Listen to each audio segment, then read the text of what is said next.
Bienvenue, mesdames, messieurs, et merci pour la fidélité. Plus de 114 milliards de financement de la BID, la Banque islamique de développement, perdus par le Bénin.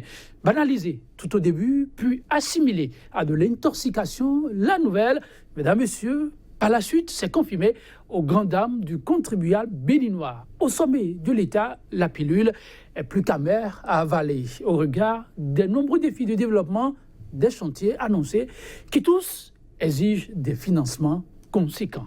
Mais comment le Bénin en est-il arrivé à perdre un tel prêt? Quelles pourraient en être là où les répercussions possibles?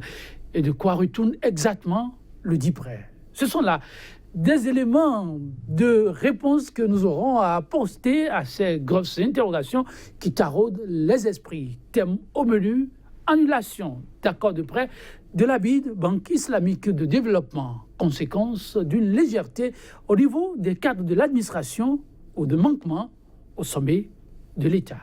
Avant l'instant débat, mesdames, messieurs, la revue des titres.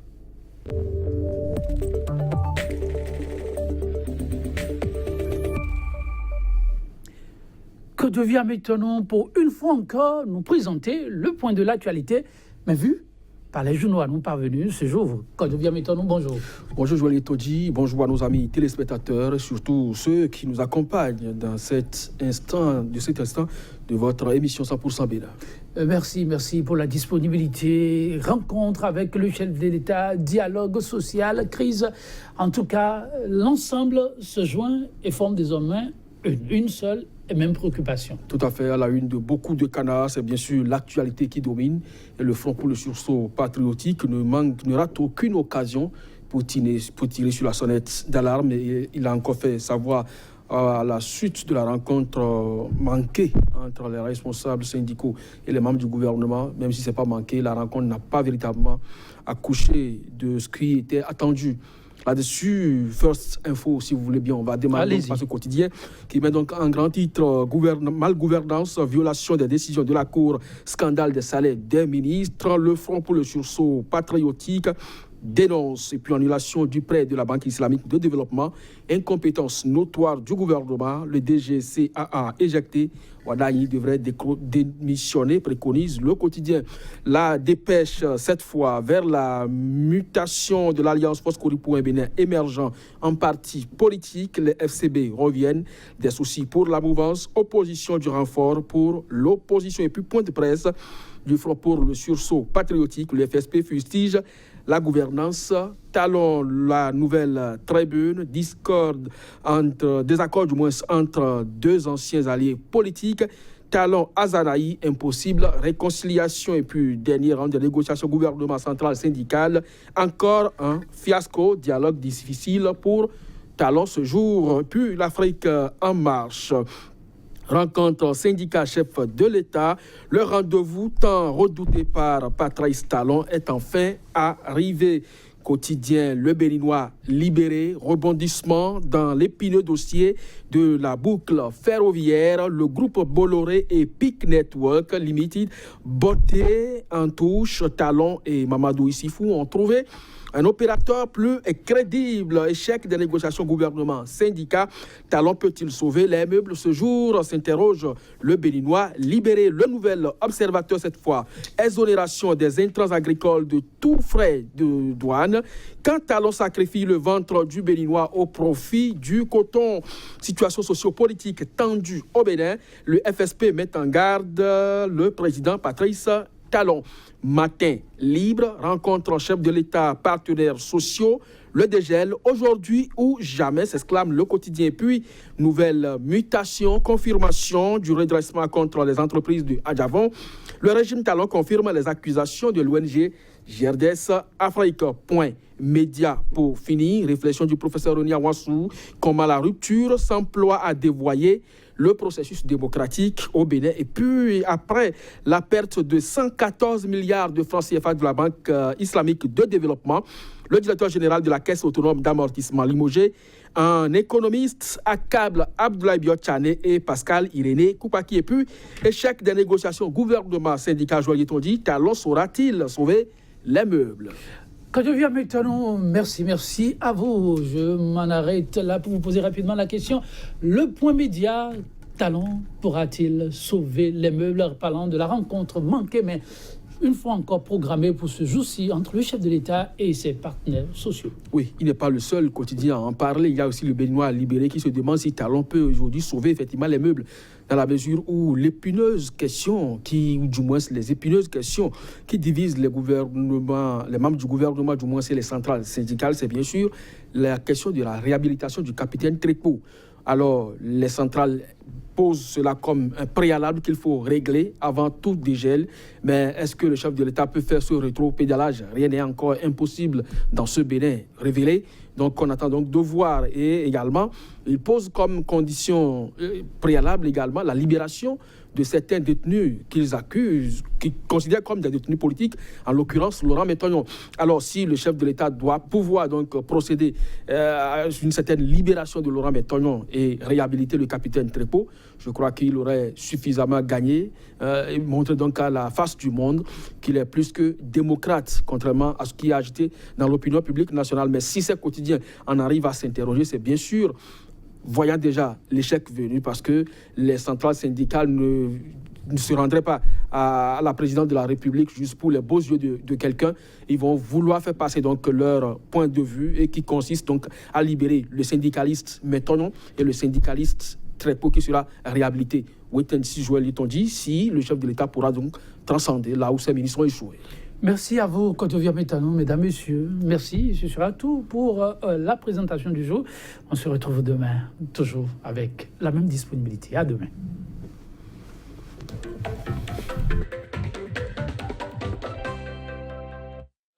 Bienvenue, mesdames, messieurs, et merci pour la fidélité. Plus de 114 milliards de francs CFA de financement de la BID, la Banque islamique de développement, perdue par le Bénin.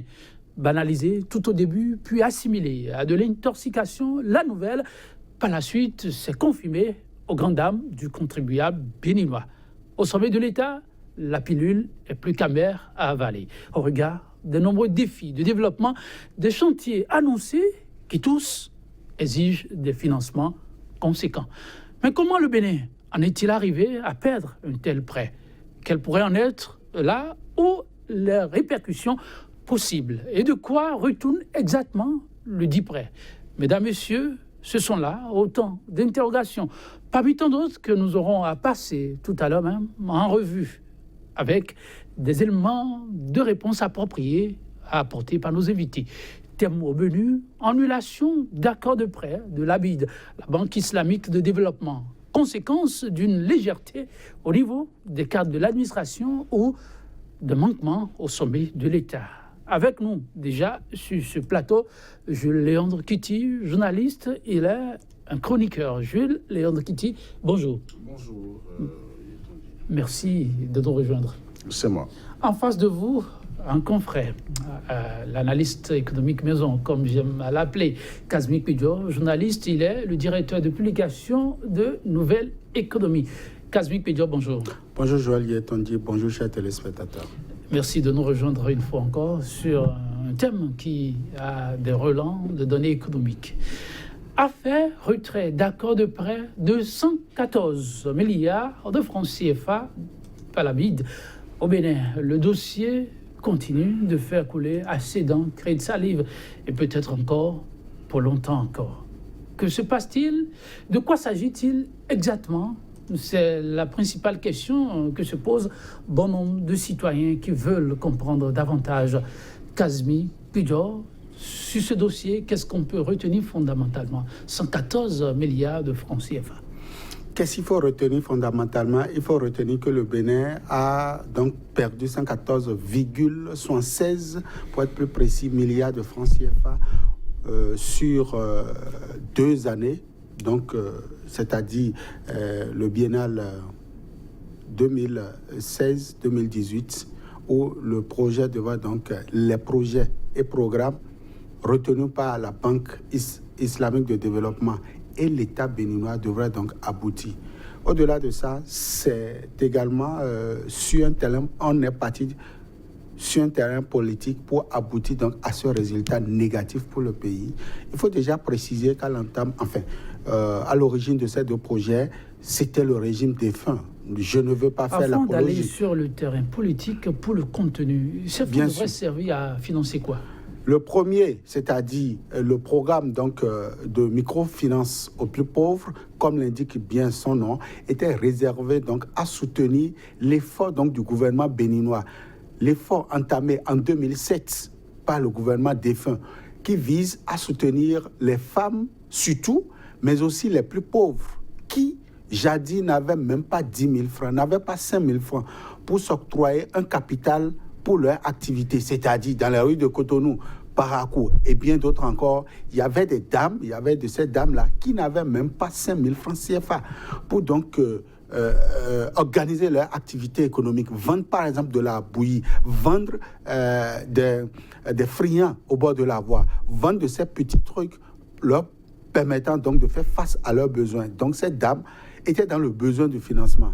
Alors, Boni Yayi, en son temps, le gouvernement donc, de Boni Yayi, en son temps, a jugé utile de récupérer une activité, c'est-à-dire l'activité de transfert, de sécurisation donc, des véhicules entre le Bénin et les pays de l'Interland. Récupérer donc une cagnotte de cette activité pour financer donc les bonnes dames. Et ça avait commencé timidement, ça avait commencé avec des difficultés, ça avait commencé avec une impossibilité au niveau des partenaires techniques et financiers. Ils n'y croyaient pas parce qu'à aucun moment dans le monde, une telle initiative a prospéré. Mais entre 2007 et 2016, Boni Yayi et ses ministres, ses directeurs centraux ont réussi le pari et ont séduit les partenaires techniques et financiers.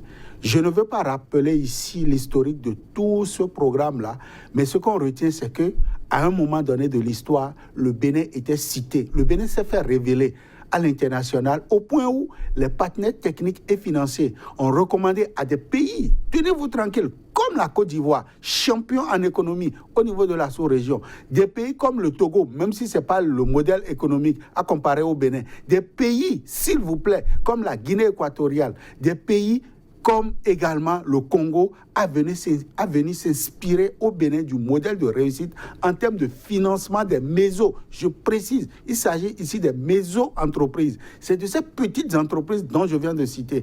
Et donc, le modèle a réussi jusqu'à la lisière de 2016. Et quand je dis 2016, c'est l'année à laquelle l'autre est venu au pouvoir. Et on a signé la BID, la Banque islamique de développement, a donc décidé d'octroyer un financement pour accompagner donc l'effort du gouvernement. Et il faut dire qu'il s'agit ici du programme de microfinance intégré. C'est sous ce vocable-là que donc la banque a octroyé une cagnotte financière à hauteur de 35,6 milliards de nos francs, évalués donc en dollars ou je ne sais pas trop. Le Bénin donc venait de bénéficier de ce financement. Il faut préciser que le programme en question, c'est la phase 2, parce qu'il y avait une phase pilote.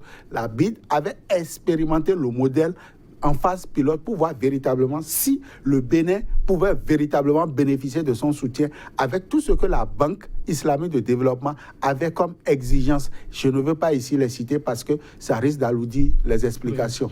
Oui. Au-delà de ce programme, il y avait le projet de financement du développement de l'enseignement supérieur.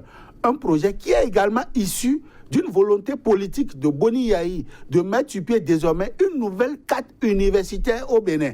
Et donc, vous êtes un peu informé de ce projet où, en son temps, ça avait jazzé beaucoup. On avait donc fait tôt d'accuser le gouvernement en place d'être dans une politique où on avait pratiquement des universités un peu partout dans les rues du Bénin, un peu partout dans les villes, qui n'avaient même pas droit. Mais en son temps, la BID avait gardé la tête sur les épaules et a décidé de financer, ne serait-ce que la phase, je dirais, une portion congrue donc, de ce projet, en l'occurrence, le financement des infrastructures au niveau de l'université, de la nouvelle université polytechnique d'Abomey-Calavi. Il faut préciser que l'école de Polytechnique d'Abomey-Calavi est une entité donc, de cette université où désormais le gouvernement a voulu dégager donc, le volet technique pour ne pas donc, confondent désormais cette formation qui donne directement droit au chômage au Bénin. Le gouvernement a voulu récupérer donc ce volet-là pour véritablement impacter l'économie du pays. Donc désormais, il devrait être question sur l'université d'Abomey-Calavi d'avoir une université polytechnique. De l'autre côté, à Kétou, il y avait aussi une université, l'université agricole de Kétou.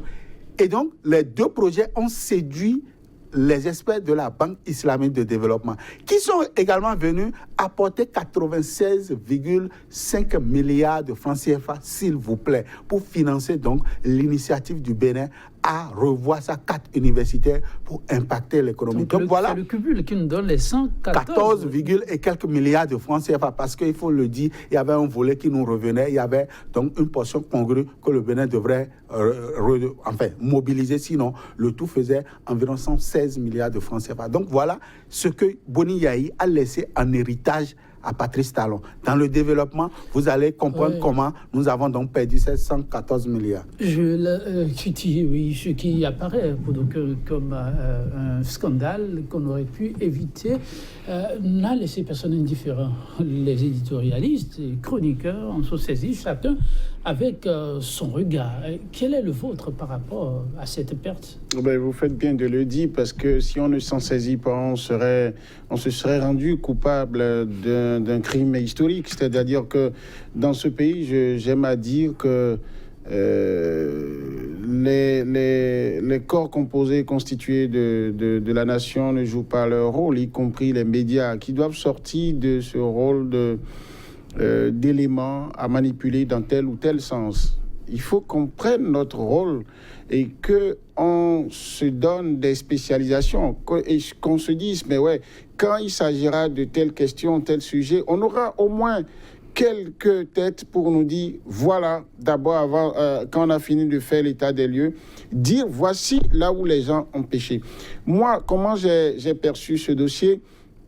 J'ai eu l'impression qu'on est en face de l'histoire d'une jeune fille à qui on a laissé une garde-robe qui pouvait lui permettre de sortir et d'aller sur la scène, de s'en sortir pour que le spectacle ait lieu, mais qui a estimé que tout devrait être renouvelé, qui, en plus d'estimer ça, a voulu que les tenues jusqu'aux chaussures qu'elle va porter soient d'un type particulier. À la recherche de cela, finalement, j'ai l'impression que le spectacle n'a plus eu lieu et les contrats ont été rompus. Parce que lorsque vous suivez le développement de Casimir tout à l'heure, vous voyez sa propension à vouloir très vite aller voir le terrain politique pour dire que le passage entre le régime Yahi Boni et le régime Patrice Talon ne s'est pas fait de façon purement technique sur des dossiers qui devraient aider à ce que le Bénin s'inscrive dans la ligne droite du mouvement du développement durable. Parce que sur ces projets-là, il n'y a pas de politicaillerie à faire. C'est-à-dire que la Banque islamique de développement, c'est une institution assez sérieuse. Et ça ne vous a pas échappé que le Bénin avait l'avantage d'avoir au sein du conseil d'administration de cette banque-là, en tout cas des plus hautes instances de cette banque, un Béninois. L'ancien ministre Zulkifli Salami, dont vous connaissez le professionnalisme, en tout cas, et le leadership sur ces questions. Je l'ai vu venir ici plusieurs fois au début du régime Patrice Talon, donner des garanties que ça doit se faire. Mais entre-temps, et c'est en cela que nous avons péché, lorsque les rumeurs commencent par sortir petitement, au lieu qu'on s'en saisisse pour faire les investigations et savoir ce qui se cache derrière, voilà, on attend que les autorités viennent nous servir ce qu'elles ont décidé de servir. Vous savez qu'entre-temps, lorsque le gouvernement béninois a commencé par opérer les casses pour libérer les gens, les espaces publics. Mais l'homme de la rue vous racontait, et les opposants s'en saisissaient, même s'ils ne trouvaient pas les bons éléments pour parler, ils faisaient du saupoudrage également. Moi, je recherchais toujours dans cela une teinte de vérité. Il était déjà susurré que, avec les institutions bancaires et avec les organismes qui ont un lien avec la communauté islamique, eh bien, il y avait un coup de foi dans les relations avec le Bénin. Mais pendant ce temps, est-ce que le Bénin a fait tout ce qu'il faut pour que, si vous ne voulez pas faire comme Boni Yayi a fait, vous ne voulez pas reprendre les dossiers du tiroir pour dire, OK, allons-y, on se met en place pour capter ce financement-là, ça veut dire que vous faites vite et le montage dont vous croyez rassasié, vous le sortez. Si ça correspond avec les ambitions de la banque, le financement qui était déjà en cours se met en place et vous en bénéficiez. Regardez les deux secteurs que ça devrait impacter, l'enseignement supérieur et l'économie de base, qu'elle soit coopérative ou qu'elle soit individuelle. À la base, c'est cela qui permet aux Béninois de s'en sortir. Lorsque les gens ont fini de décapiter ce qu'on appelle l'économie villageoise, ce n'est que ça qui marche. Même en ville ici, vous avez le maximum de personnes qui font de ces petites affaires-là. J'ai coutume de dire, je n'ai jamais compris, même dans le discours du chef de l'État sur l'état de la nation, il n'a pas pu dire pourquoi le régime actuel a mis l'embargo sur le programme de microfinance aux plus pauvres là, dès qu'il est arrivé. On a dit qu'on veut faire des enquêtes, on a mis l'embargo. Mais est-ce qu'une évaluation a été faite? On nous a dit, voici comment le régime Yayi faisait mal. Et voici ce que nous apportons comme innovation. Donc, cerise sur le gâteau, comme pour tout foutre en l'air, les cadres choisissent de dire... J'ai l'impression qu'ils recherchaient des voies et moyens pour qu'on n'y ait pas du tout l'étiquette Boni Yayi ou l'ancien régime sur ce qu'ils vont réussir avec, alors que la banque n'est pas dans ça. La banque veut que vous alliez vite. La banque veut que vous respectiez ses principes et elle a donné son accord de principe. Il y a des documents qui sont signés, vous y allez. Maintenant, il faut en tirer les conclusions. Moi, je dis, je suis plus pressé que vous, qu'on aille sur le pont des responsabilités. Je vous jure, oui. Il n'est pas question de se mettre à sauter de minufletin pour dire que c'est une affaire d'État, s'il vous plaît. Une affaire d'État. Je vous en prie, parce que dans un pays où vous demandez à ce qu'on serre les ceintures, dans un pays où vous dites que vous avez... c'est le premier régime depuis que j'ai l'âge de la raison qui s'est donné des ambitions suffisamment colossales pour 5 ans. Et j'appelle, je ne cesserai jamais d'appeler ce régime un régime chrono en main. Et donc, de ce point de vue, même si c'est 1 milliard de francs CFA, on devrait chérir ça, on devrait s'arranger pour que ce soit capté. Et je pense que pour une fois, je prête encore bonne foi à notre dirigeant, le président de la République, pour une fois, il faut que le gouvernement en fasse un dossier spécial, qu'il informe le peuple du début jusqu'à la fin. Parce que de ce dossier. Les impacts, c'est que lorsque vous avez fini de rater ça avec la Banque islamique de développement, mais c'est un réseau international. Qu'est-ce que les autres banques pensent de vous? Que pourrait-il advenir après cette perte d'une somme aussi colossale pour un pays qui a tout à faire, tout à reprendre, tout à reconstruire? Et avant d'apprécier des éléments d'analyse possibles, la question du montage avec Kazmik Pidjo, Jules Kitty, Indes, un montage qui viserait à effacer les empreintes, si possible, du régime défunt, pour dire l'ancien régime. Est-ce là qu'on a vraiment péché pour se retrouver là où on en est aujourd'hui? Tout le mal est là et je baigne complètement dans les analyses de Jules Léon Kitty pour dire il y a un problème au Bénin. Il y a un monstre qui hante le chef de l'État actuel, Patrice Talon. C'est le monstre Boni Yayi. Il faut qu'il s'enlève de la tête. Le peuple lui a donné le pays à hauteur de 65% donc des votants. Il n'a qu'à enlever de la tête que Boni Yayi est terminé et il est véritablement terminé. Par conséquent. Vous savez que l'autre chef d'État n'aime pas ça. Oui, qu'il aime ou qu'il n'aime pas. C'est pas question d'aimer. Parce qu'ici, il y a un passif et il y a un actif que Boni Yayi a laissé sur place, qu'on doit pérenniser. La question technique est non négociable. Vous imaginez par exemple que quand ils sont venus, ils ont cassé. Ils ont annulé, ils ont suspendu. La conséquence, c'est aujourd'hui. La bite vient de se retirer. Ils ont cassé ce qu'il ne fallait pas casser. Ils ont annulé ce qu'il ne fallait pas annuler. Ils ont mis sous boisseau des projets, programmes qu'il ne fallait pas. Si vous... Non, c'était pas fait méchamment, Kazmik. C'est fait méchamment. C'est mis sous boisseau. Le gouvernement a annoncé les couleurs. Il fallait revoir. S'il n'y a pas de couac dans ce qui est fait. Il n'y a pas de couac parce que dans le modèle islamique, lorsque la Banque islamique de développement arrive à soutenir un projet, programme dans un pays, c'est que vous avez respecté l'orthodoxie. Ils fonctionnent sur leur modèle et non sur votre modèle. Ils fonctionnent par exemple sur la charia, où vos projets ne doivent pas financer, par exemple, des industries de production d'alcool et de tabac, des industries de production d'images pornographiques. Et donc, ils ont leur modèle. Quand ils arrivent à vous imposer leur modèle, et qu'au détour donc, des missions, tout ça, ils arrivent à accepter ce que vous leur proposez en termes donc, de partenariat, et qu'ils valident, et ils apposent leur signature dessus, il n'y a pas de régime possible qui viendra donc remettre cela en cause. Vous devez exécuter cela jusqu'à la fin. C'est de ça qu'il s'agit. Et mieux, la Banque islamique de développement était déjà au Bénin dans les années passées pour étudier le modèle. Ce n'est pas le premier projet financé par la Banque islamique de développement. Nous sommes à plus de 800 milliards de francs CFA de financement. Je dis bien 800 milliards de francs CFA. Donc, de vous financement. Pas la relecture demandée. La nouvelle équipe. Pas la nouvelle équipe. Il ne s'agit pas d'une relecture. C'est peut-être le prochain programme. Parce que quand vous prenez par exemple le programme de financement de la microfinance, c'est un cycle qui serait reconduit à chaque thème. La banque était capable de reconduire. Mais avant, il va falloir exécuter à hauteur de plus de 75% selon leurs normes. Encore qu'en son temps, Boni Yahi réussissait. Je ne fais pas le procès entre Boni Yahi et Patrice Talon. Mais le gouvernement défunt réussissait à exécuter ces programmes à plus de 95%. Les documents sont là. Allez sur Google, tapez Fonds national de la microfinance. Vous allez voir le modèle béninois. Ça séduit le monde. Et donc, on ne peut pas venir relire donc, ce projet. C'est à exécuter jusqu'à terme. Et c'est en 2018 qu'on devrait arriver à terme. Mais vous venez en 2016. Les messieurs viennent à peine de signer le programme en février. Donc, c'est même avant eux. Le premier projet a été signé, l'accord de prêt a été signé en février 2016. Le second en juin 2016. Et donc, le premier, c'était avant eux. Vous venez, vous remettez tout ça en cause. Leur première décision, c'est de mettre sous boisseau le financement des jeunes au niveau donc de la microfinance. Je ne vous apprends rien. On a même fait disparaître le ministère chargé de ça. On a mis ça sous le ministère du Travail. C'était des incongruités au niveau de la gouvernance qu'il ne fallait pas. C'est, à la limite, c'est de la conspiration faite à ceux...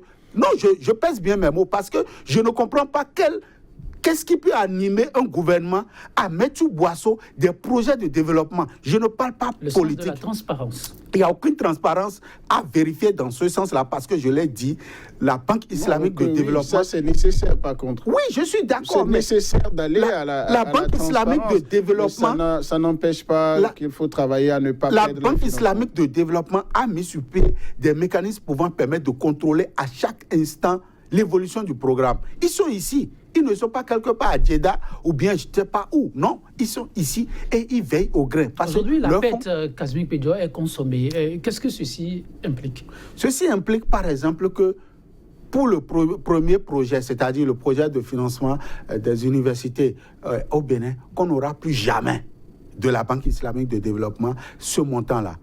Ça, c'est l'impact direct. Bon, mais à terme, on aura près de 500 étudiants qui ne seront jamais impactés, par exemple, par ce projet, parce que selon le draft ou, je ne sais pas, le document du projet, c'est que d'ici 2020, il y aura environ 500 étudiants qui seront directement impactés par la formation. Il y aura environ 200 enseignants qui bénéficieront de la formation.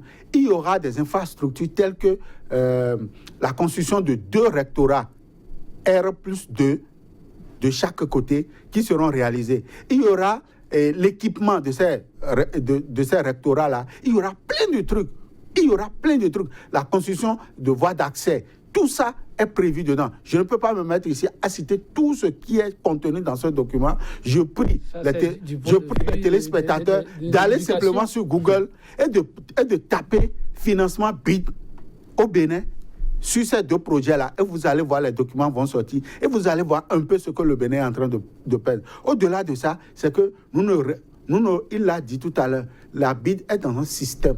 Et lorsque ça se passe comme ça, des rapports ont été déjà rédigés et déposés. Et il a dit, ce n'est pas des pécadilles, ce n'est pas des menus frétins qu'il faut aller chercher et les renvoyer. Non, ce n'est pas ça. La sanction est à la fois horizontale et verticale. Ils ont commencé par l'as vertical, c'est-à-dire des directeurs qui ont été sanctionnés. Oui, Kriti, la situation, elle est là, elle est dramatique, au regard de ce que l'on pourrait perdre bon, on espère qu'on saura colmater les brèches parce qu'impossible n'existe pas. Oui. Mais déjà, dans l'immédiat, qu'est-ce que cela sous-entend comme impact direct pour la population? Non, l'impact direct pour la population, c'est pas compliqué à faire. C'est dire que il y aura tous ceux qui espéraient, parce qu'ils en étaient informés, être impactés par ces programmes-là, ils ne le seront plus.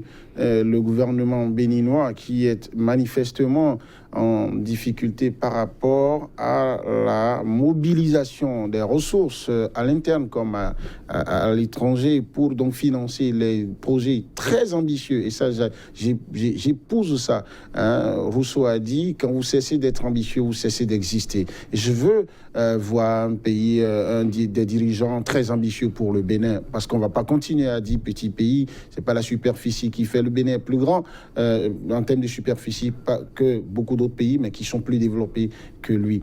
Alors, quand on a fini d'avoir l'ambition, c'est-à-dire que et comme le gouvernement a commencé par beaucoup communiquer aussi, a fait des effets d'annonce sur ces grands programmes, ces grandes ambitions pour le pays, ça veut dire que le peuple se nourrit de cet espoir-là. Et donc, c'est le premier impact, c'est que ce peuple tombe dans l'illusion par rapport à tout ce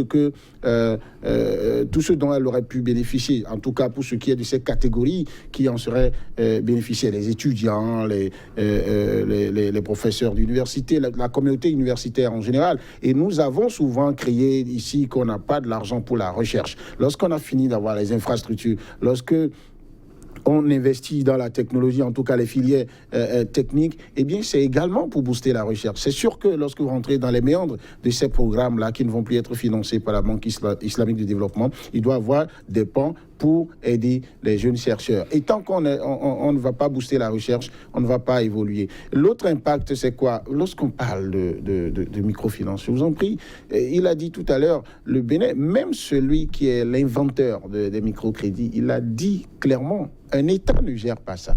Il a dit à Boniaï, qui aime bien les effets, il l'a fait venir ici, il lui a dit, moi, depuis que j'ai créé ça, depuis que je m'investis dans l'économie coopérative, et tous les spécialistes ont dit, mais l'État ne peut pas supporter. Si l'État a pu, au bout de 10 ans, démontrer que ça a impacté des gens, et le régime actuel est arrivé à dire, j'arrête. Moi, je m'attendais à ce qu'on dise, OK, puisque on a pu réussir sur la durée, écoutez, on essaie de nettoyer un peu. C'est en cela que je pense qu'il ne faut pas que Kazmi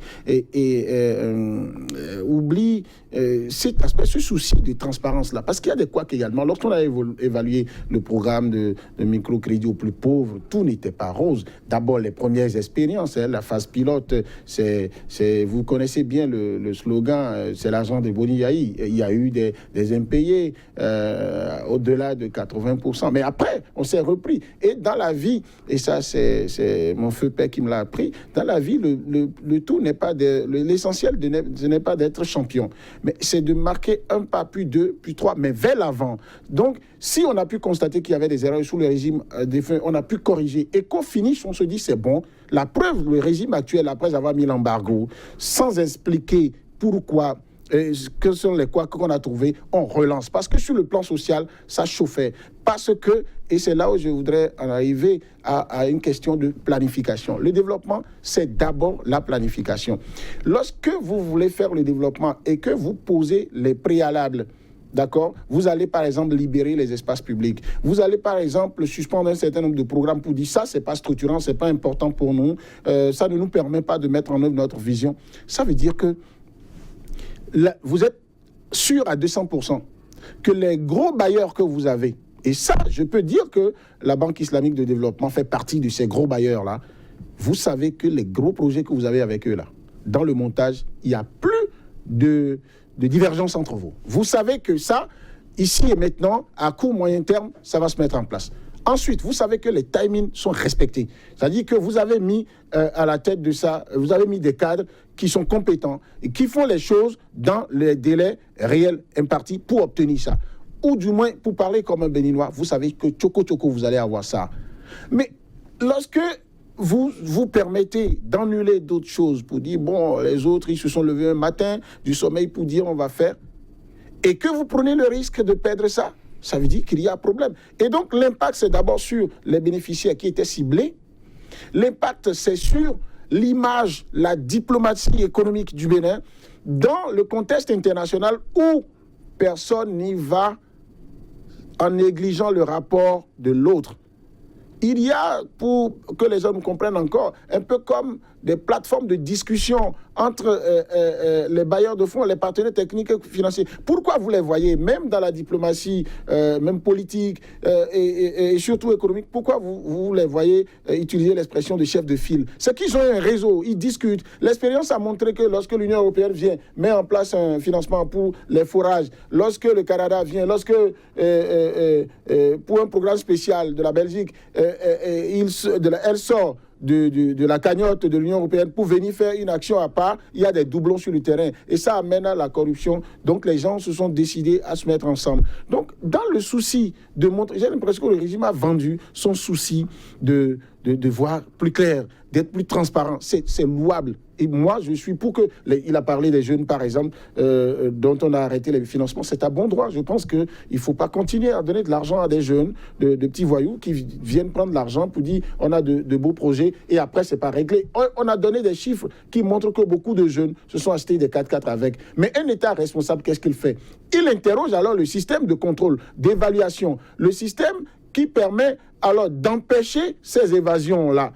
Ça veut dire qu'à l'origine, il y avait des couacs. Donc le régime étant là avec des techniciens que je chevronnais, moi je ne comprends pas. Je répète, c'est un gouvernement qui a la chance d'avoir un opérateur économique à la tête, donc quelqu'un qui n'aime pas perdre de l'argent, mais il a appris à en gagner et il en a suffisamment gagné. Il a démontré qu'il en gagne toujours. Lui-même ne cesse de répéter qu'il n'est pas un loser. Donc il gagne toujours. Alors vous avez dans ce gouvernement le numéro 2, le numéro 3, je ne ferai pas cette guerre, mais qui sont de hautes personnalités dans l'économie nationale et internationale. Qu'est-ce qui se passe finalement? Donc l'impact sera sur les populations, l'impact sera sur l'image du gouvernement, l'impact sera sur la diplomatie économique du Bénin. Maintenant, pour s'en sortir, je pense que la première des choses à faire, c'est qu'il faut que le gouvernement situe les responsabilités et communique autour. Et le fait qu'on ait déjà commencé par limoger des gens, je trouve que du point de vue de la communication, c'est un péché. C'est un péché parce que... Non, ça confirme... La responsabilité. Avant de vous laisser poursuivre, oui. Il y a Kasbik Pidjo que j'ai observé semble avoir quelques éléments d'apport. On va l'écouter très rapidement. On revient sur ce volet-là. Oui, Kasbik Pidjo, vos éléments d'apport? Je ne suis pas d'accord avec Jules Kitty parce que ici, il s'agit d'un débat purement technique et sur des sujets précis. J'ai parlé du Fonds national de la microfinance. Je n'ai pas parlé du Fonds national pour l'emploi des jeunes. Non, il ne s'agit pas du FNPEJ. Il ne s'agit pas de l'Agence nationale pour l'emploi, de l'ANPE. Il ne s'agit pas de ça. Il s'agit du Fonds national de la microfinance. Et à la date de la signature donc, du programme de la BID-là, nous étions à plus de 99% de taux de réalisation jusqu'à cette date. Alors, où est-ce que les jeunes intervenaient? Où est-ce que vous dites alors... Les femmes. Non, vous avez parlé des jeunes. Et c'est sur la question... Ça veut dire que... sont jeunes, non? Non, je vous en prie. Ça veut dire que la confusion était à votre niveau. Non. Lorsque vous parlez... La confusion n'est pas à mon niveau. Lorsque vous parlez, je vous en prie, dans le programme de microcrédit aux plus pauvres, essentiellement destiné aux femmes, je n'ai pas suffisamment vu, à moins d'être démenti sur ce plateau, je n'ai pas suffisamment vu qu'on a fait de différenciation entre l'âge des femmes jeunes ou vieilles pour les financer. Donc ce n'était pas nécessaire. Ce n'était pas nécessaire de faire venir l'idée de jeunes que le gouvernement Patrice Talon a décidé de ne pas financer. Un peu comme pour montrer que les jeunes qui devraient faire donc la force de l'entrepreneuriat et pouvoir booster l'économie, le gouvernement a décidé de ne pas les financer. Alors, si vous ne savez pas faire, alors moi j'aime bien votre démonstration, mais si vous ne savez pas faire, on ira vous faire le reproche de vouloir passer au pilori un gouvernement simplement parce que vous ne le digérez pas. Parce que sur les femmes, il n'y a pas de jeunes et vieilles. Lorsque vous me parlez des femmes, je pense au programme de microcrédit aux plus pauvres, et lorsque vous me parlez de jeunes, je pense aux programmes destinés aux jeunes.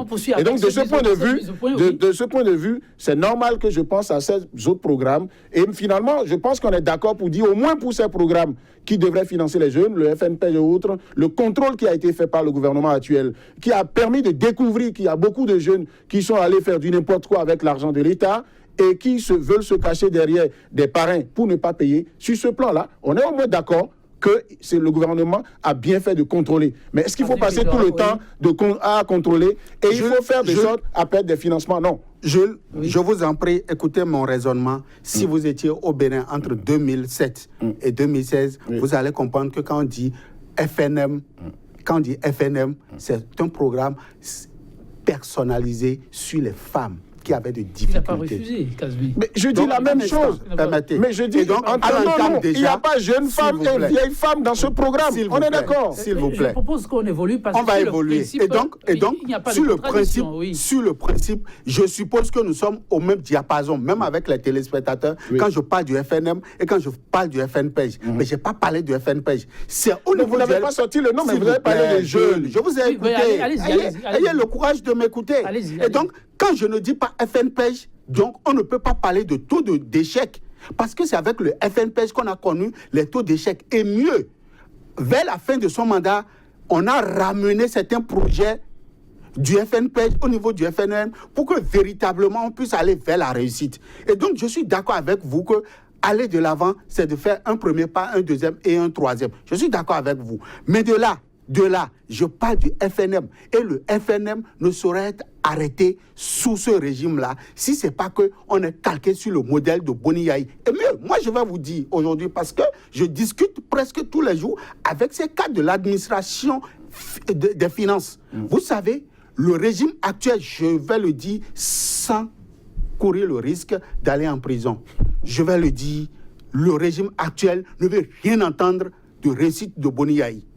Et on a demandé au cadre de changer le concept de ces projets qui ont eu de réussite au Bénin. C'est-à-dire le FNM, par exemple, on ne veut plus entendre que c'est le FNM de Boni Yayi. On ne veut plus entendre que c'est... FNM, ce n'est pas pour Boni Yayi.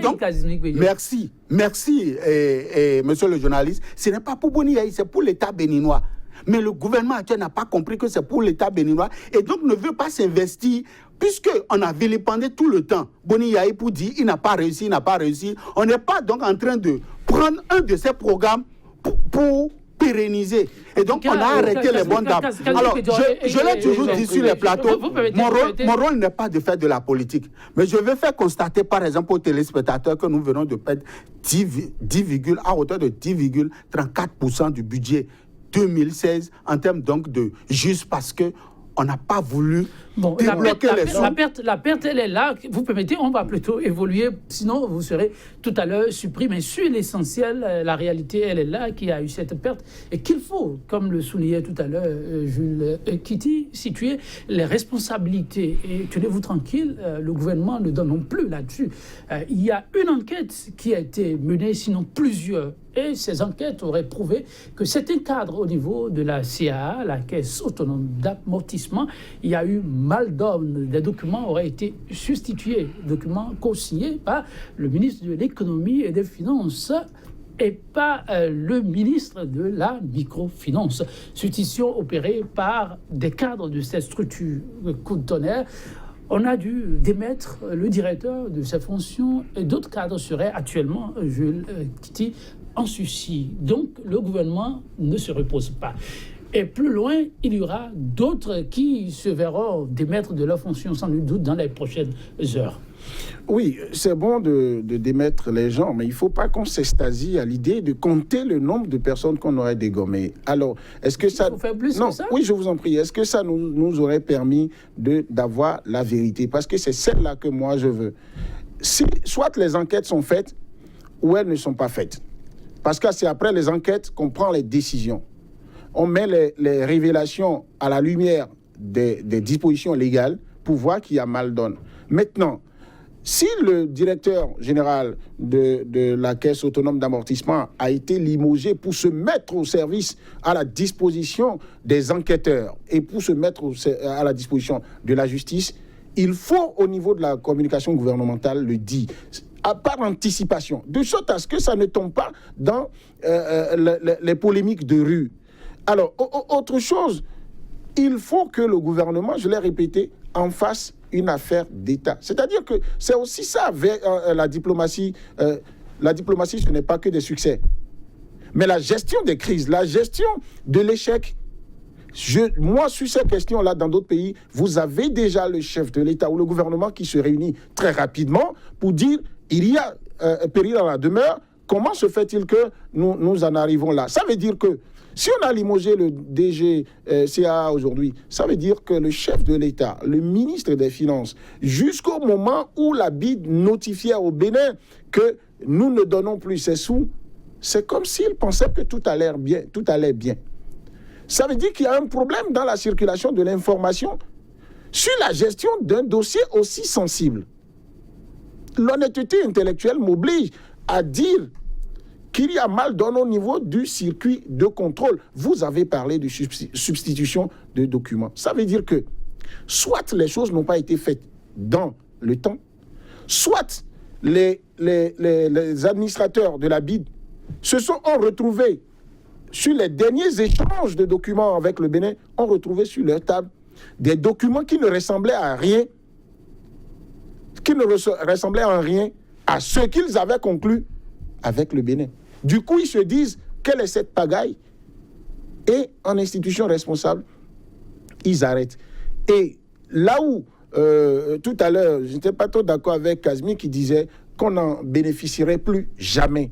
Non, il est déjà arrivé que, par exemple, avec la Hollande, même si le contexte n'est pas le même, même si les montants ne sont pas les mêmes, mais le principe est le même, il est déjà arrivé qu'un bailleur de fonds ait dit « je ne finance plus », que l'État, après, ait pris son bâton de pèlerin, ait même remboursé des fonds détournés, ait repris langue avec ses partenaires, et puis après, ça a repris normalement. Donc c'est de la posture. Maintenant, les responsabilités, je pense que c'est déjà au niveau de ces cadres-là, mais c'est d'abord au sommet de l'État. Il faut que les gens prennent les responsabilités. Le gouvernement vient de taper du poing sur la table. Kazmik Pedjo, le directeur de la CIA, a été limogé. D'autres cadres de la même structure sont actuellement en sursis. Bien sûr, Joël, je l'ai dit à l'entame, la sanction doit être horizontale et elle doit être verticale. Vous savez, jadis, il y a toujours, ou jusqu'à présent, au sein de l'administration, il y a toujours un conflit permanent entre certaines directions, telles que la Caisse autonome d'amortissement et la Direction générale de financement des investissements publics. Il y a un conflit d'attribution des rôles. Souyaï, c'est allé jusqu'à faire perdre beaucoup de milliards en son temps, mais c'est resté sous boisseau, on n'a pas communiqué.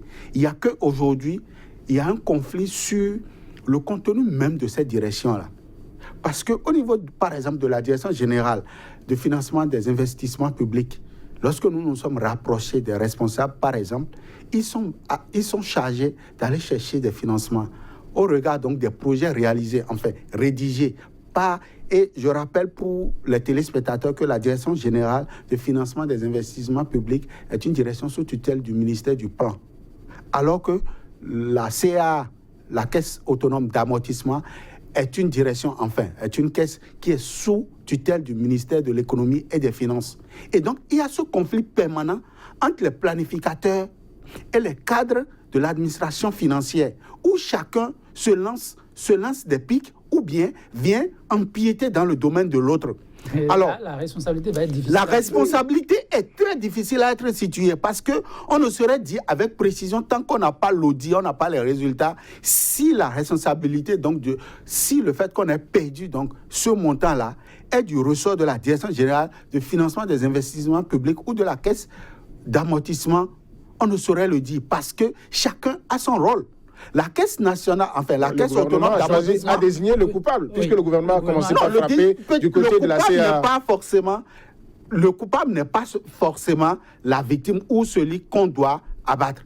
Peut-être que Il y a encore des directeurs. Le gouvernement a choisi. Le gouvernement a choisi le sur quel modèle? Ah oui, parce que quand vous limogez un jeune directeur général qui gère sa carrière, les conséquences sont énormes. Quand vous le limogez, ça veut dire que vous le trouvez fautif directement ou bien responsable de quelqu'un qui aurait commis la faute. Et c'est le style de l'actuel gouvernement. C'est-à-dire que vous avez les cadres sous vous. Mais lorsque vous le dites, on ne sait même pas si c'est parce qu'ils ont fauté qu'il a été limogé ou parce qu'il y a fuite d'informations. Ah, c'est déjà une faute. C'est une faute, je suis d'accord. Mais si c'est parce qu'il y a fuite d'informations. Voilà, donc je suis dans votre débat. Lorsque je dis qu'il y a un manque de communication, le peuple béninois doit savoir ce qui s'est véritablement passé et pourquoi on l'a limogé. Si c'est pour faute, parce qu'on a perdu le montant, je dis, ce n'est pas lui le fautif.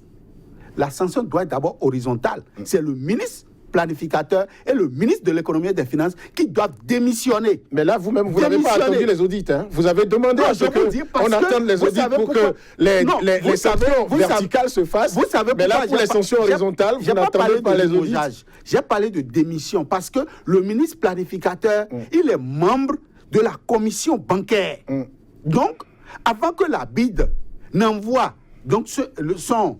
la correspondance, c'est que le ministre est déjà informé. Et mieux, Jules, vous savez, quand les missions viennent au Bénin et quand ils font les conférences de presse, vous savez, le discours qu'on nous fait, oui, la relation entre l'institution bancaire et le Bénin est au beau-fils, et donc, ils sont venus constater les avancées notables. C'est ce qui se fait à l'international. Le crime, c'est ici.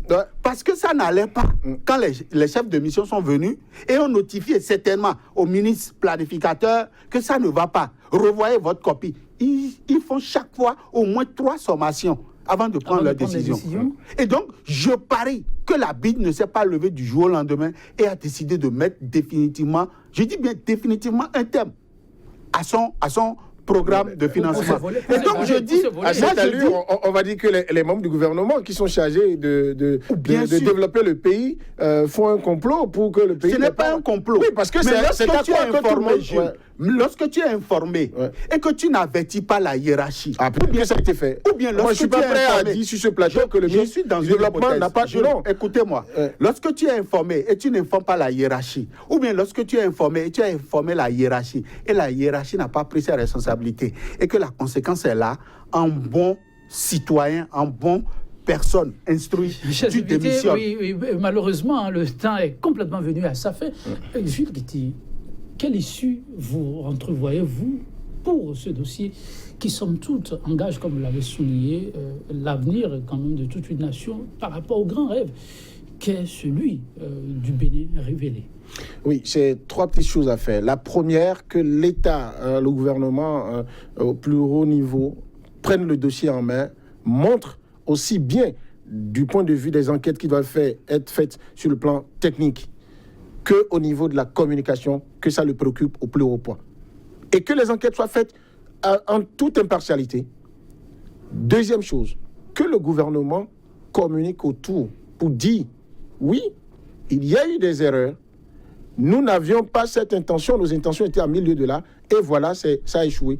Et troisième chose, qu'on n'y mêle pas la politique, et que le gouvernement se dise, la vie, la réussite, c'est aussi des échecs, et il faut savoir se relever. Le Bénin ne s'arrête pas parce qu'on a perdu ça. Mais le péché serait de ne pas s'en préoccuper ou d'y mettre du vernis pour dire que les opposants risquent de nous attaquer. Kazmi, Pédio, 30 secondes. Je suis désolé parce que... 30 secondes, s'il vous plaît. 30 secondes, je suis désolé parce qu'il y a beaucoup de choses que je souhaite véritablement apporter avec Gilles Guity aux téléspectateurs. J'espère bien que nous aurons un autre plateau. Mais je dis ce dossier, je n'ai pas encore de conclusion à poser sur ce dossier parce que j'ai encore beaucoup à apprendre. Mon rêve, c'est de retrouver un autre plateau où je vais expliquer davantage aux téléspectateurs. Oui, mais le rêve va être de sortir de ça. Mesdames, messieurs, 100% Bénin, c'est bientôt terminé. Cette citation de l'écrivain philosophe suisse Henri-Frédéric Amiel pour y mettre définitivement un thème qui n'a pas l'esprit de son rôle pour le jouer à fond à tout le malheur. Nous sommes les premières causes de nos déboires. Un peu plus de remise en cause, on peut toujours relever la barque et la pente. Mesdames, messieurs, merci pour votre attention. Demain, c'est un autre jour, toujours avec la même disponibilité. À demain et prenez soin de vous.